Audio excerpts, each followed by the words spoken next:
Последние новости из Туркменистана. Читайте нас в Телеграме и не забудьте подписаться. В Туркменистане при подозрительных обстоятельствах погиб 17-летний наемный работник частной фермы недалеко от Ашхабада Самир Пирмамедов, этнический белудж.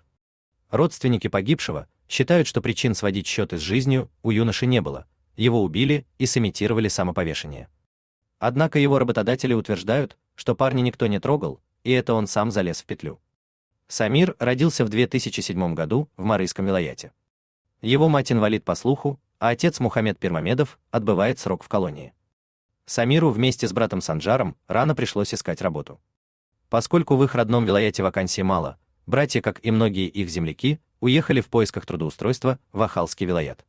Точно неизвестно, каким в итоге образом они оказались на частной животноводческой ферме в селе Яраджи Бахарденского этрапа Ахалского вилаята, но именно там братья и осели на время.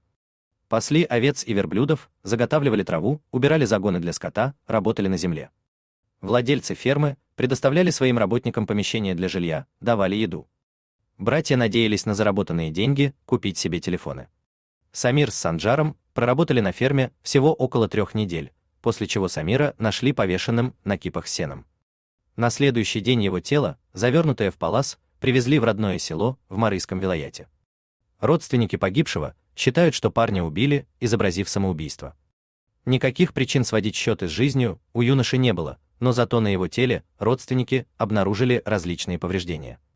В частности, выбито несколько зубов, опухшее лицо, на голове шишки. К тому же заставляет задуматься тот факт, что парня нашли повешенным на кипах с сеном, которых еще с вечера не было. Наемные рабочие сами их расставляют как требуется, а поставить несколько кип друг на друга одному человеку, тем более такому юному, как Самир, точно не под силу. По информации Turkmen News, отношения между владельцами фермы, Сихетом Гурбановым и его детьми, с нанятыми работниками, были сложные. Например, 36-летний сын Сихета, Давран Гурбанов, якобы в качестве наказания за какие-то проступки, сильно избивал работников. Мог заставить их рыть землю ногтями или закопать человека по шею в землю и держать так несколько суток, пока тот не пообещает найти и привести еще работников. Большинство наемников были белуджи, и якобы в порыве ярости сын главы семейства говорил им: «Вы мерзкие белуджи, ваше семя надо выкорчевывать из нашей земли». Как утверждают родственники, они выяснили, что утром в день смерти Самира между ним и Давраном произошла ссора. Сыну хозяина не понравилось, что Самир стоял во дворе без дела, засунув руки в карманы. Кто и что кому сказал, кто и что ответил, и насколько были серьезными претензии работодателя к юноше, непонятно. Известно лишь, что в тот день, во время распределения обязанностей, Санджару и другим работникам велено было делать одно, другой группе наемников другое, а Самир Давран увел с собой, сказав, что для него есть отдельное задание. Примерно через час глава семейства Сихет Гурбанов закричал Санджару: «Иди сюда, твой брат повесился». Насколько все эти сведения соответствуют действительности, сказать трудно. Редакция Turkmen News дозвонилась до Даврана Гурбанова, который согласился подробно прокомментировать ситуацию, он отрицает все обвинения. По словам Даврана, после смерти юноши к ним приехали из прокуратуры и других органов.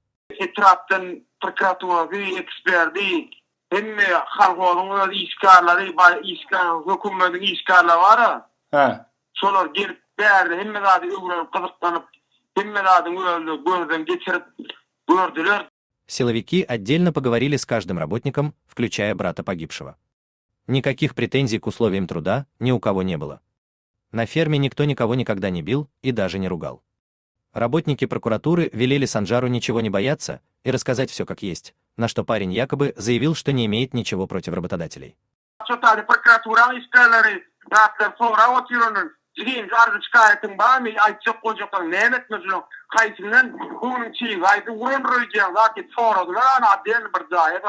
Давран отметил, что тело Самира досконально изучили следователи и эксперты, и никаких признаков насилия ими обнаружено не было. Что же касается кип сена, которые юноша якобы не мог поставить друг на друга самостоятельно, то это, по словам Даврана, неправда. Это якобы небольшие кипы, с ними даже подростки вполне справляются. На вопрос, а почему тогда парень решил внезапно повеситься, Давран ответил: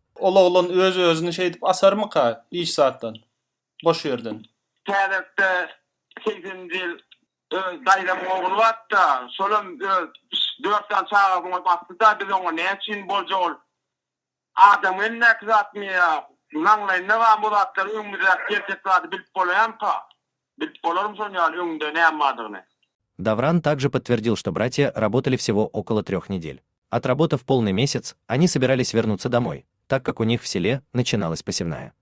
Он добавил, что якобы после смерти Самира его брат Санджар плакал над телом умершего и причитал: «Самир, Самир, твои одноклассницы также сделали, вот и ты говорил, что сделаешь это, и ты сделал, не нужно было». Туркмен Ньюс не смог перепроверить, на самом ли деле 3 одноклассницы Самира покончили с собой. С самим Сихетом Гурбановым нам поговорить не удалось. По словам его сына, Гурбанов-старший находится в больнице после операции по ампутации пальцев на фоне диабета. Давран сказал, что сейчас, после случая с Самиром, наемных работников у них нет. «Если бы на мне была вина, — сказал Давран, — то Санджар, наверное, высказал бы мне, что из-за меня это случилось, но такого не было. В конце концов, мы их сюда из дома не забирали, они сами приехали работать». На чьей бы стороне ни была правда, смерть 17-летнего юноши не может не казаться странной. С другой стороны, прямых доказательств вины работодателя также не имеется. Неизвестен и статус этой семьи, то, насколько они богаты и влиятельны. Родные погибшего утверждают, что эти люди очень влиятельны, и у них есть высокопоставленные родственники. Сами же члены семьи называют себя самыми обычными фермерами. А вот в отношении близких Самира и Санджара сомнений нет.